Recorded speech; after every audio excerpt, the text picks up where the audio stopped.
On the table was a divorce application. Let's get divorced.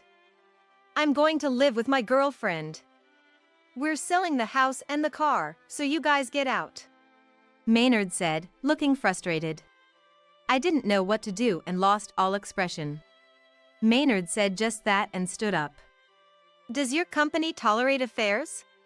When Wiley urged, "May I have an answer?" the oldest interviewer among them cleared his throat and began to speak, as if coming back to his senses. There have been no affairs here so far, but such infidelity should never be tolerated, and we will enforce strict punishment. Wiley explained to the interviewer that his dad, who had cheated on Mom and left her, worked at this workplace and was currently having an affair there. My name is Eleanor. 46 years old. A single mother, working and living with my son Wiley. I divorced right after giving birth 20 years ago and became a single mother. I started dating Maynard, my husband at the time, in college when we were in the same club. When we started working, we both were busy, and I broke up with him once to date another man. However, I couldn't help comparing everyone to Maynard and didn't last long in other relationships. Then, Maynard contacted me, and we met again after a long time. Maynard seemed more relaxed at work and had grown into a more dependable man. Despite the long time apart, we enjoyed talking and got along as we used to. Maynard's stubborn and forceful traits, which used to be his bad habits, now seemed manly, and I fell for him again. We resumed our relationship and got married quickly. I got pregnant before half a year passed and gave birth to Wiley. Our relationship moved quickly from reunion to pregnancy, but what concerned me was Maynard's attitude. He started coming home late when I got pregnant and suffered from severe morning sickness. At first, he took care of me, but gradually he began to treat me roughly. Even when I couldn't stand the smell of oil, Maynard would insist on having fried food, and I often had to make fries while holding back nausea. When I was lying down, Maynard said pregnancy wasn't an illness and didn't allow any slacking in housework. Of course, Maynard never helped. He had become a chief at work. Maynard often boasted, "I'm the first in the office to become a chief at this age." I felt lonely but was grateful that we could live without financial worries thanks to his job. But the loneliness was unbearable, and I wished his work would end soon. I managed almost all the household alone and gave birth to Wiley. Incredibly, Maynard didn't attend the birth. At the hospital, I was mistaken for a single mother. After the birth, my mom came to help with the house, but she had to return home in about 2 weeks due to my dad's poor health. Maynard's attitude didn't change after the birth, and I continued to handle childcare and housework alone. One night, I went to bed as usual, but I suddenly woke up and saw Maynard standing by the bed. Maybe because he was drunk, his face was red, his eyes were sharp, and he glared at me. When he confirmed I was awake, Maynard left the room. I got up fearfully, feeling something wasn't right with Maynard. Wiley was sleeping soundly next to me. Maynard couldn't handle Wiley's night crying. He always complained when awakened by Wiley's cries. I got up slowly, trying not to provoke Maynard, and headed to the living room. There was a large bag Maynard used for business trips in the living room. I mistakenly thought I was being forced to prepare for a sudden business trip. Maynard said, "I'm leaving." I still misunderstood, thinking he was going on a business trip. "Where are you going on your trip?" Maynard glared at me intensely. "No. I mean, we're getting a divorce." I couldn't comprehend Maynard's words. What was he talking about? He mentioned divorce. Who's getting divorced? I couldn't respond to Maynard. Maynard, seeing that I didn't understand, sighed and said, "I'm leaving." He grabbed his bag and headed for the entrance. As if reacting to his words, Wiley's crying echoed from the bedroom. I felt sorry for Wiley, but I couldn't attend to him now. I grabbed Maynard's arm to stop him. I was afraid of being abandoned by Maynard. He looked at me with annoyance and shook off my arm violently. "Don't get in my way." I collapsed in the hallway. I couldn't muster the strength to stand up. Without looking back, Maynard said, "His crying at night is so annoying. and left the house. I called Maynard's mobile phone many times and sent texts, but there was no reply. A few days later, Maynard returned. I thought we might become a family again. I greeted Maynard with a smile, but he sat down in the living room chair with an irritated face. Holding Wiley, I sat opposite him. Just as I was about to speak, Maynard took a piece of paper from his bag. Seeing it, my heart almost stopped. Not that I hadn't imagined it. But being confronted with the reality, I started to tremble. Wiley, feeling the strength in my arms, became uncomfortable. On the table was a divorce application. Let's get divorced. I'm going to live with my girlfriend. We're selling the house and the car, so you guys get out. Maynard declared, looking frustrated. I lost my expression, not knowing what to do. After saying that, Maynard stood up. I didn't want Maynard to disappear like this. I thought I would never see Maynard again, so I stood in his way in the hallway. Maynard clicked his tongue and pushed me aside. Don't go! If there's anything wrong, I'll change it. I was desperate to hold on to Maynard. At that moment, I thought I would do anything if it meant he would stay. I was in a state of panic. Perhaps I was completely dominated by Maynard, both in heart and body. The thought of him leaving was terrifying. Don't go! I was nearly hysterical. Wiley, startled, began to cry loudly. Shut up. I'd rather be with her than you guys. Anyway, we're getting divorced. Shocked by Maynard's loud voice, I involuntarily stepped back. Don't interfere. Maynard pushed me away, just as before, while I was still holding Wiley. I fell in the hallway, shielding Wiley. Wiley cried even louder. Seeing Wiley crying, I was relieved he was alive. Maynard looked at us as we lay there, surprised, but then started walking. At the entrance, putting on his coat, Maynard said coldly, Sign this soon and leave the house. And left. Realizing I was abandoned by Maynard, I cried with Wiley. Maynard's words, "Get out of my house," echoed in my head. This house was a single-family home we bought when I found out I was pregnant. It was my dream to have a house with a garden, and Maynard made it come true. I cooked his favorite meals, did laundry, and cleaned every corner. I never thought I'd have to leave this house. I had fantasized about sending Wiley into society from here and maybe living together in the future, but it all became unachievable. I contacted Maynard's mobile phone many times, but there was no reply as usual, and since the house was in Maynard's name, I had no choice but to give up. Thus, I signed the divorce papers, left the house, and decided to live with my parents. At that time, my mind was full of being abandoned by Maynard. I couldn't think of anything else. I didn't even ask Maynard for child support or compensation through the divorce settlement. Life at my parents' house was hard. Dad was frail and sickly, and Mom worked as an insurance agent to make a living. To survive, I took various jobs. Grocery store, night security, delivery, traffic control. I did any high-paying job, day and night. We were desperate to survive. I think Wiley must have felt lonely with Mom being busy with work too. When Wiley was about to enter elementary school, he probably felt mentally unstable. He didn't want to go to school. It seemed that he was teased by his classmates for being raised by a single mother and for always wearing the same clothes. Wiley never mentioned it to me, but I heard it from his teacher. When I heard this story, I couldn't stop crying, feeling sorry for Wiley, who had done nothing wrong. The teacher introduced me to another student in the same situation. I started talking and sharing frustrations with that student's parent, and for the first time, I made a friend who was also a mother.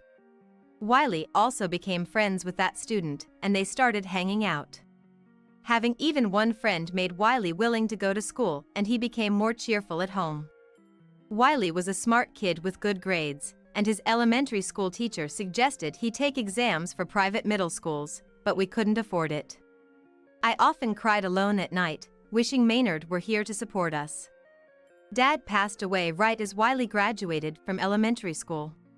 Dad had spent a lot of time in the hospital towards the end, and although we couldn't meet often, he passed away peacefully.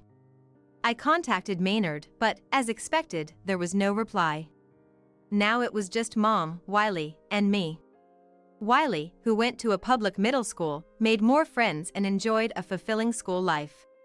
He balanced basketball club activities and studies, ranking among the top students.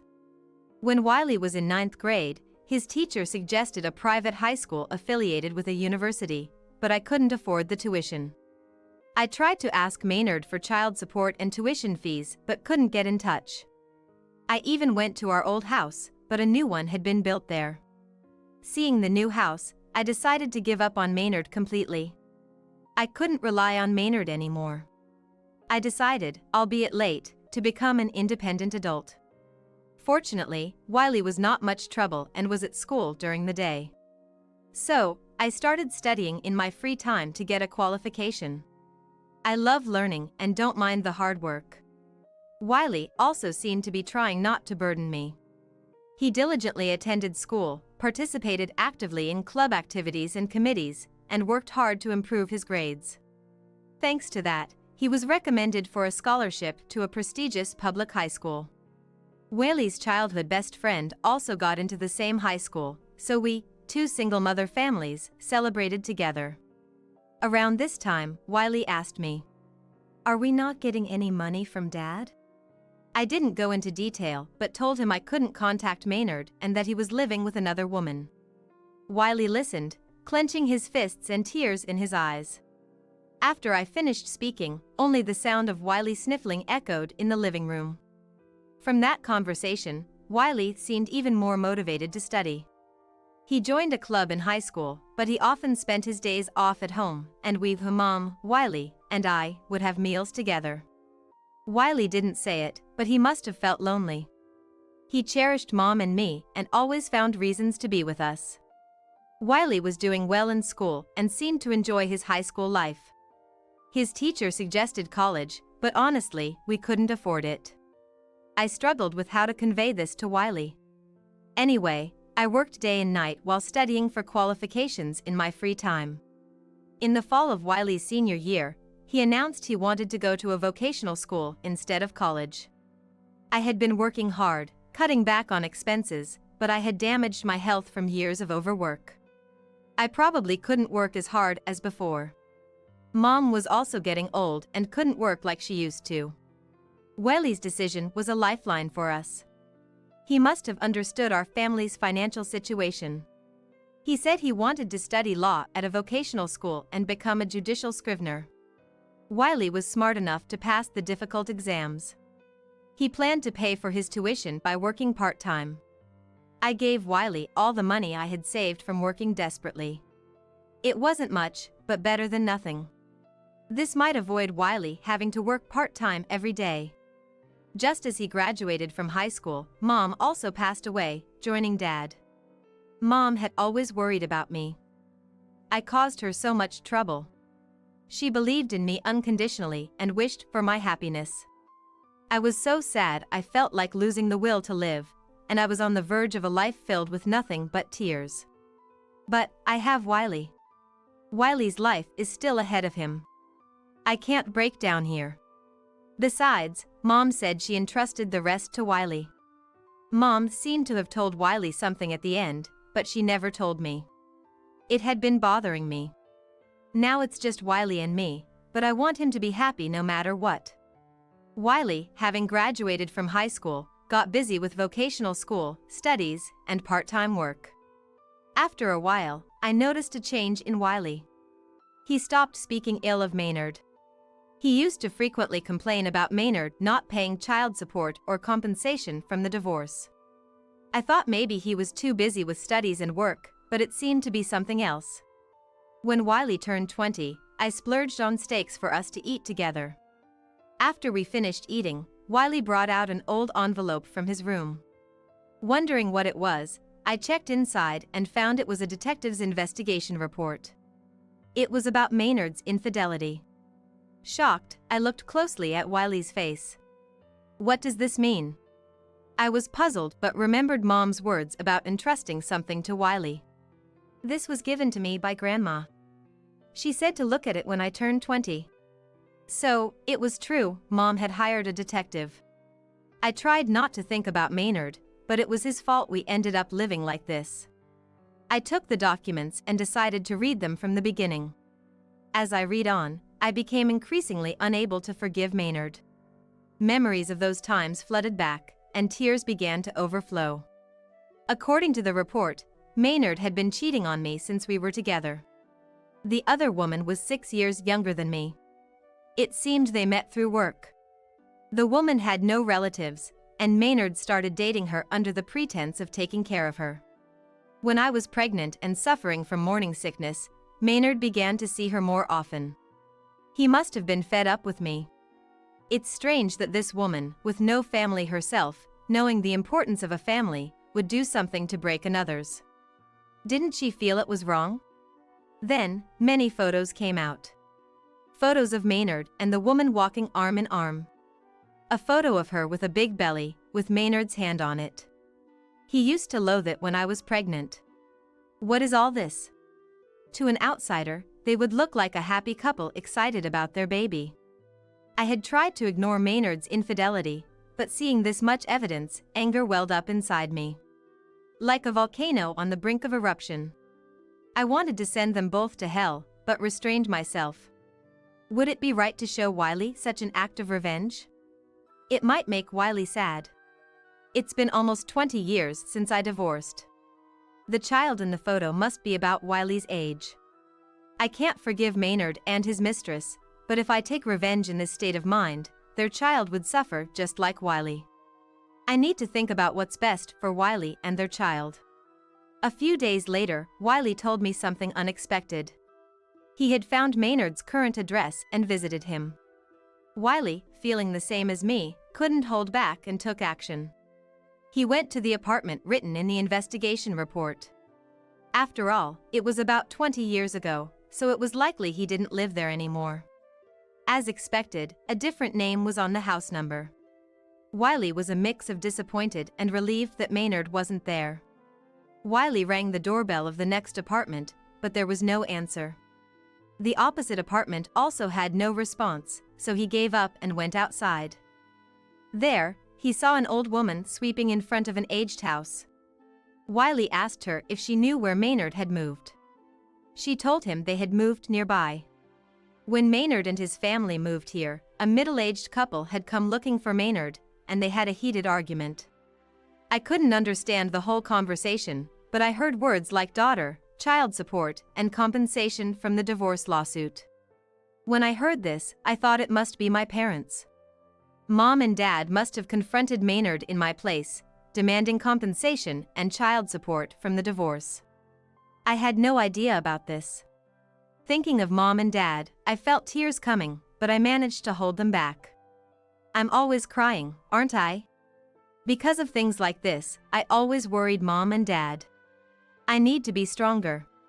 I pulled myself together and encouraged Wiley to continue his story. The old lady said that soon after that argument they moved, but she remembered well since it was nearby. Wiley immediately headed to that address. Upon seeing the house, he found Maynard's name next to the door. There were 3 names. It's like they're showing off how proud they are of living as a family of 3. Wiley took a good look at the house.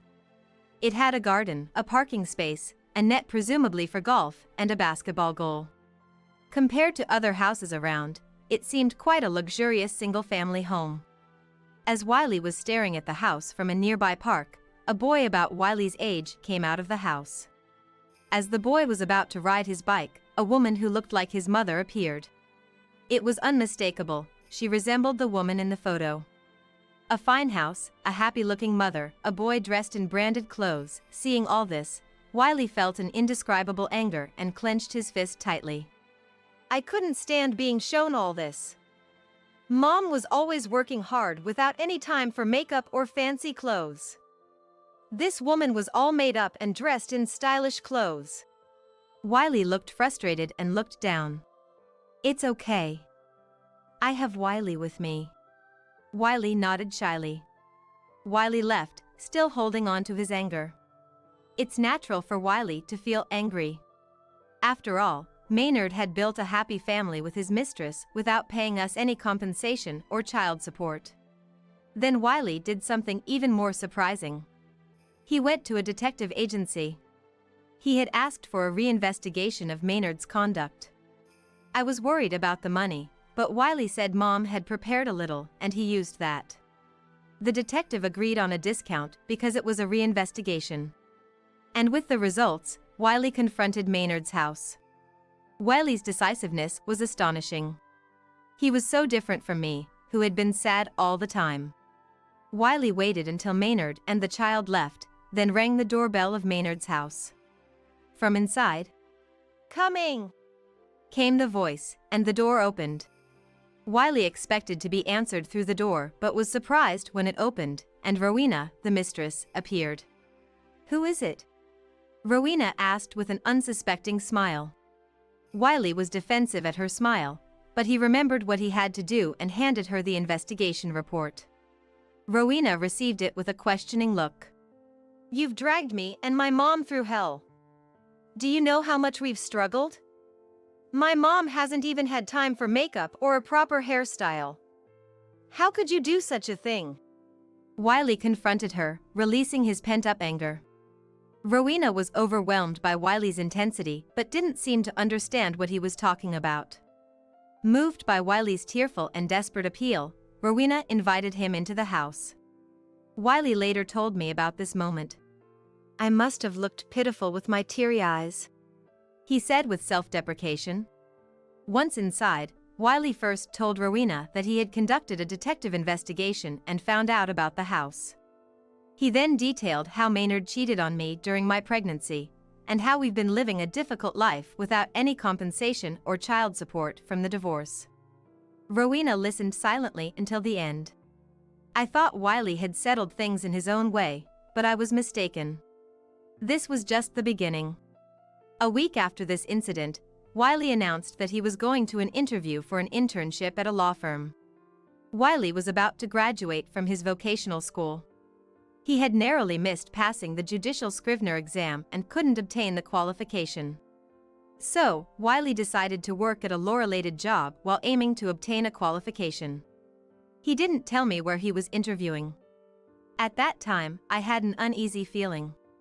The law firm for the internship was a major one with many applicants, but Wiley had passed the document screening and proceeded to the interview. Wiley said, "I was always diligent in class and actively submitted assignments. It's all about the daily efforts." With a smile. I realized later that all of this was part of Wiley's plan. Wiley came back from the interview. Since the day he passed the document screening, I had been feeling uneasy, so I immediately sat him down at the dining table to hear about it. "So, how did it go? Was the interview successful?" Wiley smiled confidently. "Yeah. I was late, but it went well. A big success." After finishing the coffee I served, Wiley started to tell me about the interview. I was so shocked by his story that I forgot to breathe. Wiley's interview was with 3 interviewers against just him. Wiley's application documents were well received, and despite being the last interview due to his tardiness, the interviewers had a good impression of him from the start. Wiley thought that as long as he didn't answer strangely, he would pass. "The questions were like those in the manual, so I answered them smoothly." Wiley felt he had done well. I mistakenly thought the interview had ended without any issues. The interview was going smoothly, the interviewers even showed smiles occasionally, and it was about to end. Then, at the customary "any questions" part, the atmosphere of the interview completely changed. That's when Wiley asked the interviewers an unbelievable question. "Does your company tolerate affairs?" The interviewers, hearing this question, were speechless and confused. When Wiley urged, "May I have an answer?" one of the interviewers cleared his throat and began to speak, as if coming back to his senses. It was the oldest interviewer of the 3. "We have never had an affair here, but such infidelity should never be tolerated, and we will enforce strict punishment." When I heard this answer, I thanked them with a smile. Then another interviewer asked me, "Why do you ask such a question?" So, I explained. Wiley told me this with a relieved expression. He explained to the interviewers that his dad, who had cheated on his mom and left her, worked at this workplace and was currently having an affair there. Yes, I had a hunch, but Wiley had attended the internship interview at Maynard's office. After Wiley finished explaining, another interviewer slammed the desk and stood up fiercely. This interviewer, who had turned pale since Wiley's last question, angrily started. Are you joking? Making up lies. That's extremely rude. Wiley remained unshaken by this outburst. Please don't yell just because it's the truth. Dad. At the word dad, the other interviewers reacted. Everyone turned to look at the interviewer who was yelling. Yes, this interviewer was Wiley's dad, my ex-husband, Maynard. Wiley had found out about Maynard's office through a detective's investigation, and thought he might encounter Maynard in the interview since Maynard was involved in personnel. Wiley had exposed Maynard's affair at this interview. According to Wiley, it didn't matter if the interviewer was Maynard or not. The goal was to inform about Maynard's affair. I didn't want to call him Dad, but I thought it was more effective. Wiley continued talking while calmly drinking his coffee. Wiley thought it would be good if Maynard's career was tarnished. But with Maynard's presence and his outburst at the interview, he was just tightening the noose around his own neck. Maynard didn't realize it was Wiley until the very end. In contrast to Maynard, who was shaking with anger, Wiley calmly attacked him. You cheated on Mom and left her. And now, you're having an affair with a young woman in the office. Maynard stood still, fists clenched, but was forced to sit down by the oldest interviewer. Wiley knew from the detective's additional investigation that Maynard was still having affairs in the office. I was dumbfounded to hear this story. He's having an affair with another woman now? What kind of person is he? I'm past anger, just astonished. And to top it off, the affair is with someone from his workplace. How selfish can one be? Wiley showed me a photo of Maynard walking happily with a young female colleague. He said he showed this photo to the other interviewers. With such a photo presented, there's no way Maynard could escape the blame. Yet Maynard continued to take an aggressive stance towards Wiley. Is this some kind of harassment? Don't think you can get away with this. When Wiley heard this, he thought, who's harassing who? Still, Maynard attacked. Don't lie. Wiley remained calm, with a composed face. It's the truth. I wanted to ask how a company that assigns a person who commits adultery to a responsible position thinks about this matter. I was afraid of my own son. It's terrifying to trap an interviewer at an interview. Wiley's calm demeanor made Maynard's furious behavior stand out even more as the bad guy. The two other interviewers seemed to be looking at Maynard with stern faces. When Wiley saw their faces, he said he had to try hard not to laugh. Wiley then stood up and showed the detective report to the other interviewers. They took it hesitantly. I hope for a proper response. Wiley said this and then left the interview room. From inside the room, he heard. What the hell is this? How dare you do this? Cursing Maynard. Just when I thought the story was over, Wiley continued. He immediately went back to the interview room. By the way, Rowena said she was coming here today. Hearing this, Maynard was speechless, his jaw dropping. Wiley told Rowena about Maynard's current affair, and she was furious. Wiley said he had never seen someone so angry. At that moment, Rowena was insisting she would make sure they paid heavily. Now Maynard had no escape. Wiley ignored the frozen Maynard and left the room again. The room was still filled with shouting. Wiley had intentionally been late for the interview to make it the last one, anticipating this situation. Although it was a disastrous interview by normal standards, Wiley was in high spirits for having gotten back at Maynard. He came only to get revenge on Maynard, so failing the internship was expected. As Wiley confidently walked through the lobby to leave, he heard running footsteps from behind. Turning around, he saw a furious Maynard.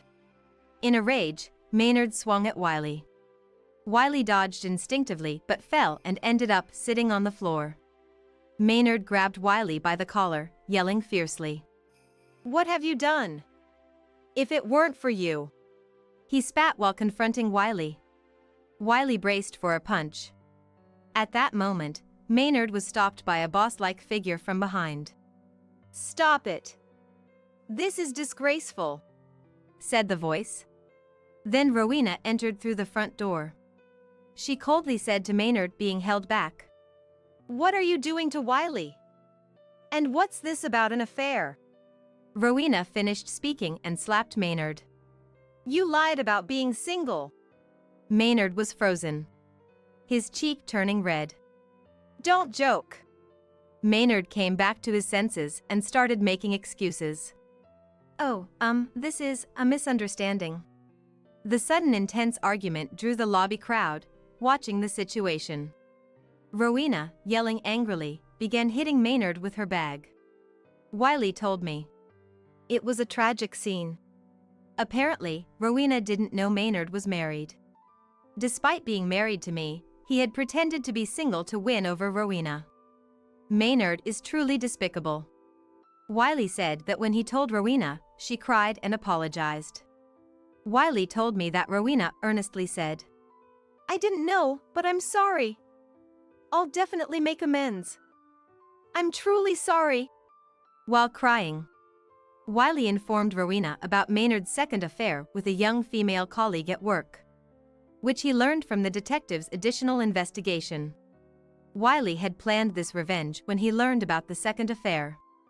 Initially, he intended to confront Maynard with the report and force him to admit his guilt, but felt that wasn't enough. He deliberately failed the test to apply for the internship. Even if Maynard wasn't involved in personnel, he could still reveal the truth in the interview. If Wiley could do that, he could get Maynard to face social repercussions. Luckily, Maynard being involved in HR and being an interviewer made this revenge effective. After the argument, security was called, and Maynard was restrained and taken to the back. Rowena, on her way out, said she would demand compensation for the divorce lawsuit and sue Maynard's workplace for damages. Stunned, Wiley watched her leave when one of the interviewers approached him. We apologize for Maynard's behavior and will investigate and take appropriate action, they said. This interviewer was an executive and Maynard's direct superior. Hearing this story, I couldn't help but cry. I was touched by what Wiley had done for me. Thank you. Wiley blushed a bit and sipped his coffee. As for Maynard, after this commotion, he was placed under administration and tasked with paperwork, but later he was dismissed. Could have been a co-partner if he had worked properly, Maynard's boss told me. The woman involved in the affair lost her place and was forced to resign after the upheaval. Rowena filed for divorce, demanding compensation and child support from Maynard. Moreover, she also demanded compensation and child support on my behalf. When I said, "But it's been 20 years," Wiley informed me that the claims from 20 years ago were still valid, because my parents had filed them against Maynard. I realized I had been supported by Mom, Dad, and Wiley. Thinking about it made me quite emotional. Maynard, now with a bad reputation in the industry, can no longer work in the same field and is doing day-to-day jobs. Unfamiliar with the work, he's become haggard, lost weight, and looks much older. This was also told by his former boss. He has a lot of money to pay back to Eleanor and Rowena. That's right, Maynard has a lot of debts to repay. When things settled down, I met Rowena. She sincerely apologized to me. I had no hard feelings towards her. We were both betrayed by Maynard. Rowena was a gentle and kind-hearted person. I couldn't help but smile thinking how scary she must be when angry. I felt we could become good friends. Thanks to my studies, I obtained several qualifications. Using them, I now work from home. Wiley passed his exams and seems to be thriving at a major firm. He says he has a woman he wants to introduce to me soon. I'm now pondering what to cook for her visit. To worry about such things. I'm amazed at how happy my life is now.